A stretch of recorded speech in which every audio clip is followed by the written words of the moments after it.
Type 4 হচ্ছে অর্থানুসারী প্রত্যয়, অর্থাৎ কোন প্রত্যয়ে আমাদের কি অর্থে ব্যবহার করা হয়। আমরা তো জানি প্রত্যয় মানে কি, প্রত্যয় মানে হচ্ছে সাফিক্স, অর্থাৎ কি শব্দের পরে যুক্ত হয়ে নতুন অর্থ প্রকাশ করে। তো প্রত্যয় যখন কোনো একটা শব্দের শেষে যুক্ত হয় সেটা তখন কোন অর্থ ব্যবহার করে বা কোন অর্থে সে যুক্ত হয়ে থাকে, সেটাই আজকের আমাদের টাইপের পড়ার জিনিস। ঠিক আছে, অর্থানুসারী প্রত্যয়, কোন প্রত্যয় কোন অর্থে ব্যবহার করা হয়। তাহলে দেখো আমাদের এই অর্থানুসারী প্রত্যয়ের যে প্রথম প্রশ্নটা সেটা কি বলা হয়েছে, জাত অর্থে তদ্ধিত প্রত্যয় ব্যবহার করা হয়েছে কোনটিতে। ঠিক আছে, ব্যাপারী, উমেদারি, দোকানি নাকি ভাগলপুরি। ভাগলপুরি এখানে জাত অর্থে, ভাগলপুরের ভাগলপুরি। ঠিক আছে, অর্থাৎ এটা জাত অর্থে ব্যবহার করা হয়েছে, ভাগলপুরের জাত। কোনটিতে যুক্ত অর্থে প্রত্যয় ব্যবহার করা হয়েছে, টাকের সাথে ও যুক্ত হয়ে হয় টেকো। ঠিক আছে, তো এখানে টাকের সাথে টেকো এটা যুক্ত অর্থে ব্যবহার করা হয়েছে।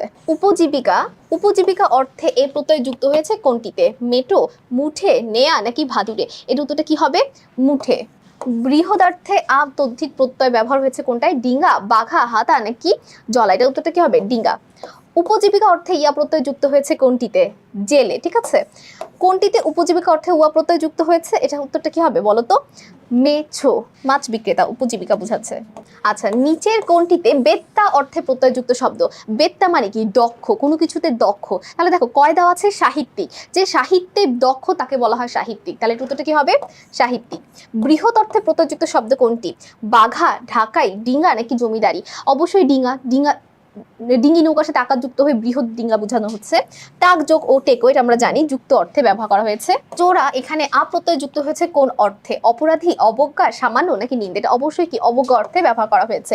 প্রত্যয় যুক্ত হয় অবজ্ঞা অর্থ, সেটা আমাদের উত্তরটা কি হবে, অবশ্যই চোর যোগ চোরা। দেখো মাঝে মধ্যে আমার পরীক্ষায় এরকম প্রশ্ন আসলে প্রত্যেকবার অপশন চোরা না হয়ে মাঝে মধ্যে কিন্তু অপশন কেষ্ট হতে পারে। ঠিক আছে, কেষ্ট মানেও কিন্তু চোরা।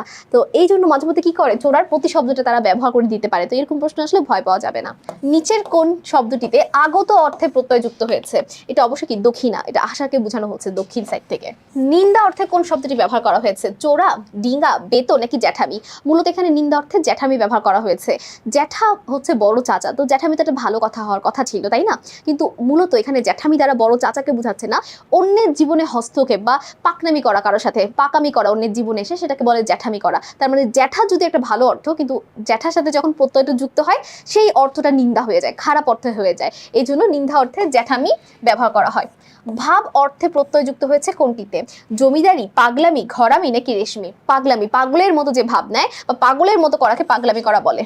দেখো শব্দ ও ধাতুর পরে অর্থহীন যেসব শব্দাংশ যুক্ত হয়ে নতুন শব্দ তৈরি করে সেগুলোকে কি বলে, অবশ্যই সেটাকে কি বলে, প্রত্যয় বলে। সাদৃশ অর্থে প্রত্যয়যুক্ত শব্দ কোনটি, বাঘা, ঢাকাই, টেকো নাকি চোরা। এখানে বুঝাই যাচ্ছে, বাদ বাকি সবগুলো আমরা একবার পেয়েছি, সেটা টেকো হোক চোরা হোক, কিন্তু সাদৃশ অর্থ এবং বাঘা এটা আমাদের প্রথম এরকম একটা অপশন এবং প্রশ্ন এসেছে। দোলনা এর প্রকৃতি প্রত্যয় কোনটি। ঠিক আছে, দোলনা এর প্রকৃতি প্রত্যয় কি বলতো, আমরা জানি দোলনা কি, দুল খাওয়াকে আমরা দোলনা বলে থাকি, যেখানে আমরা দুল খেতে পারি। তাহলে দোলনার প্রকৃতি শব্দ তো অবশ্যই দুল হবে, তাহলে দুল যোগ অনা।